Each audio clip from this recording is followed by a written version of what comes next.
All right, let's have this conversation, y'all, because y'all know that I've stepped away from doing news topics for a long time, but I think this is a great topic for me to come back and start making some daily videos with y'all.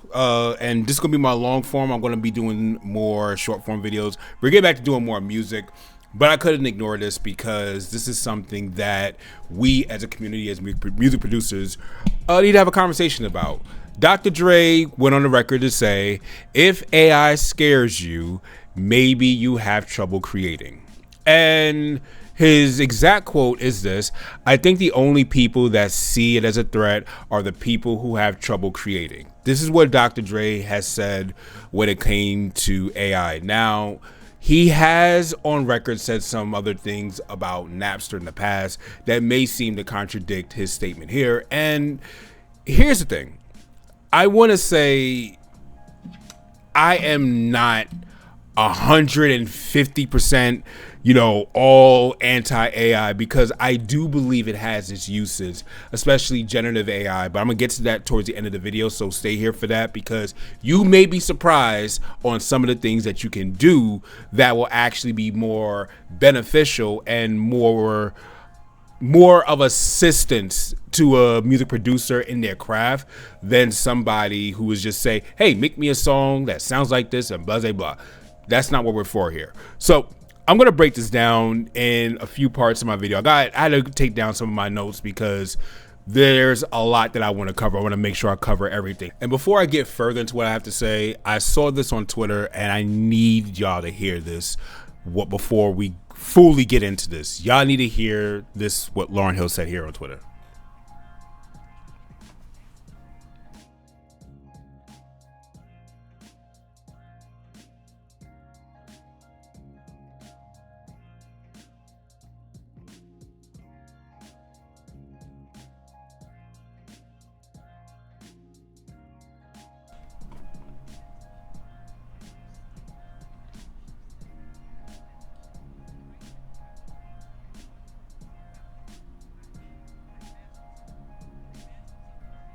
I want y'all to peep what she's saying right here, because we're going to talk more about this, but keep listening to what she's saying right here.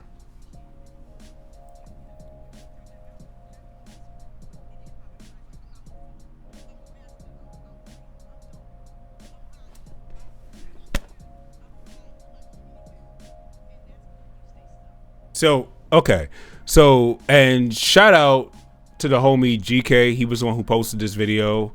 Would give him a like and a retweet for this, because this is a point that he shared on his feed what Lauryn Hill said, and even in today's climate, it's very important about where we are now with AI versus true mastership when it comes to music.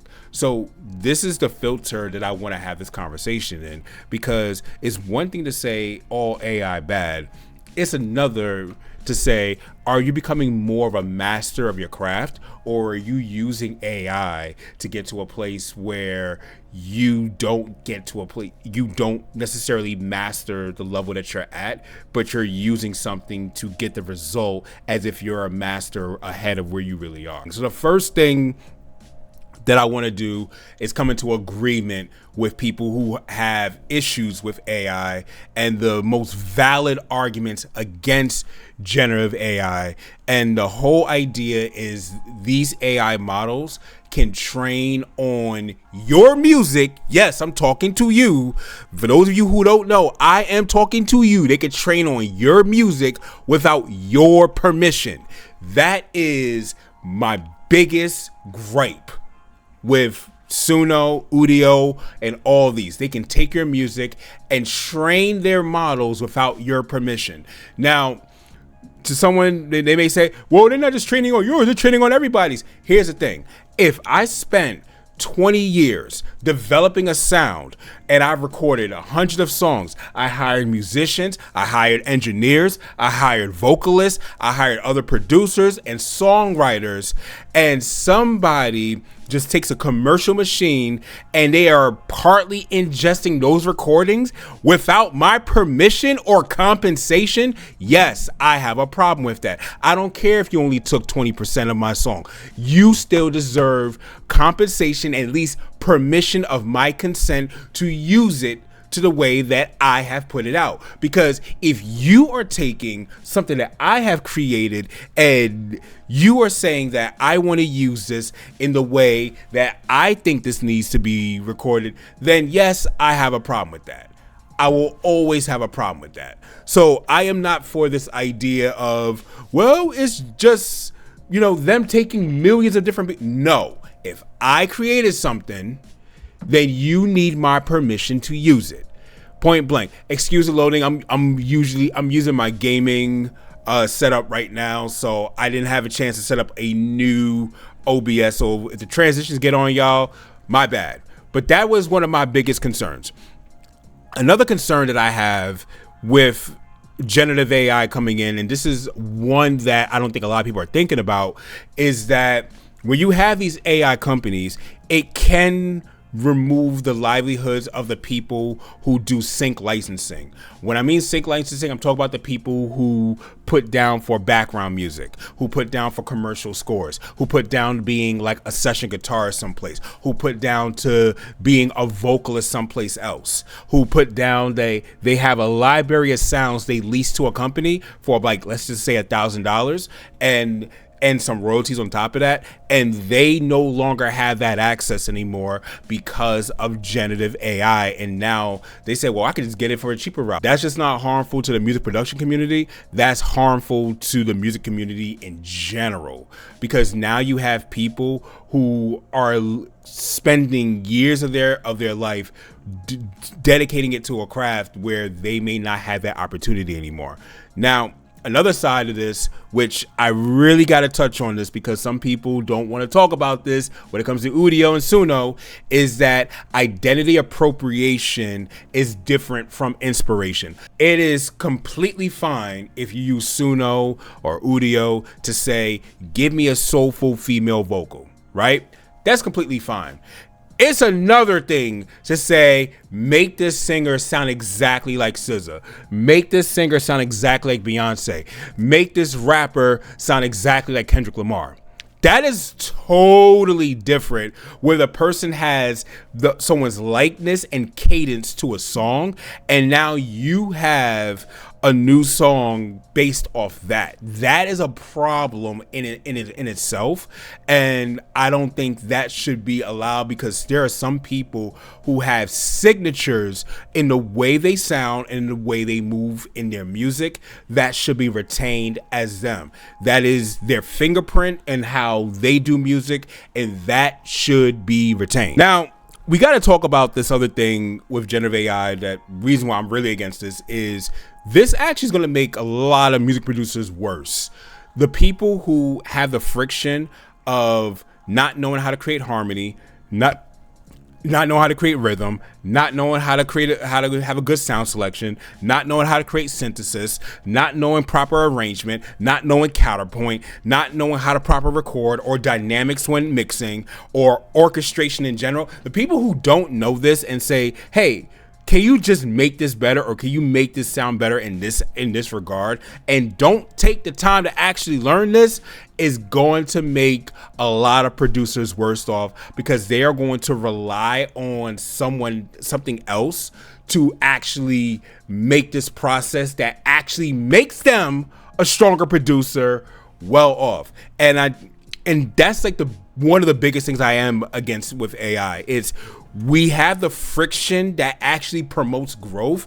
We're taking that friction away, and that is something that I believe is worst off for music producers. But now we got to talk about some arguments that are against AI that don't really hold up, because there are people that like to say, well, if you use AI that you're not creative. And I got to call cap on that, because there are cases where that doesn't hold up. Let me give you an example of this as somebody who creates. Let's just say I'm doing a chord progression, right? And in that chord progression, I do F minor 9 and D flat major 7, then I do an A flat major 7, then I do an E flat, right? And then I make my drums, I record in my Rhodes, and then on top of that, I design the bass line.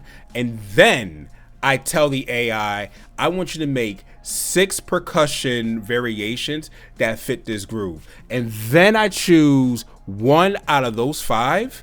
And from there, I redo the sounds. I add more to it if I need to, and then I move forward from there. If you're using AI in that standpoint, that is a perfect legal and fair way to use AI in your music production way. So I can't necessarily say there is just a all black and white with this and say, oh, AI is automatically bad. Because you see, I give a very practical way to use. Another practical way that we can use this is for variation. Let's just say I made a 8-bar drum variation, right? And instead of programming another 40 bars to the song, I say, all right, give me a subtle fill, give me a triplet fill, give me a snare fill, and give me a tom fill. Out of those 8 bars that I made, I say, can you use generative AI to make me do this a little bit faster? And from there, I can edit the triplets the way that I see fit. I can edit the snare fills the way that I see fit, and boom, that is totally different. That is just saying, generate this drum pattern for me. Now I say the best idea for last, and this is an idea that I say that I would more than likely use generative AI when I get around to it. I'm not using it right now, but I'm just giving ideas and showing y'all this topic goes a little bit deeper to give a little bit more nuance to what Dr. Dre has been saying, but he didn't really have the platform to really fully say what he wanted to say. And that is, you can use generative AI to create your own sound design library. Instead of saying generate this type of song, you can generate the types of sounds that best fit your brand and the style of music you make. You can make generative sound design sounds that you need to put in for your lo-fi beats or for your regular beats, or if you do drum and bass beats, you do chill step music, or you do dubstep music, you can create different sounds to fit in those songs using generative AI. And you just basically get about 10, 15 different types of samples of the sound that you like, throw those in FL, throw those in Ableton, throw those in Maschine, and you are good to go. So this idea that all AI bad, I can't be for it, because as you heard in this video, there are fair cases where you can use this where it's more of an assistant than an architect for your music. And the portion where people are using this as an architect, the portion where people are not getting properly compensated, is where I have the biggest issue, where you are stealing musical content from somebody and you are training your AI bots on that. I will never be for that. So I can't just silence people and say these people are just scared or don't know how to create. It goes way deeper than that. But in the same token, I can't just say this is the doomsday of creation and people are not going to be able to create the way they need to. There's two strong sides to either argument, and my job was to present both cases so that you can make a more informed decision. So with that being said, I hope that you all found this video to be very productive and very helpful for you. If you are somebody who is into actually the music production process and how to make better music, whether it's on Maschine, whether it's on FL Studio, then hit the subscribe button. And if you like some video games and some anime, hit that subscribe button as well, because I will be making some breakdowns of some of those songs in that as well. So till then, I'll catch you on the next one. Peace.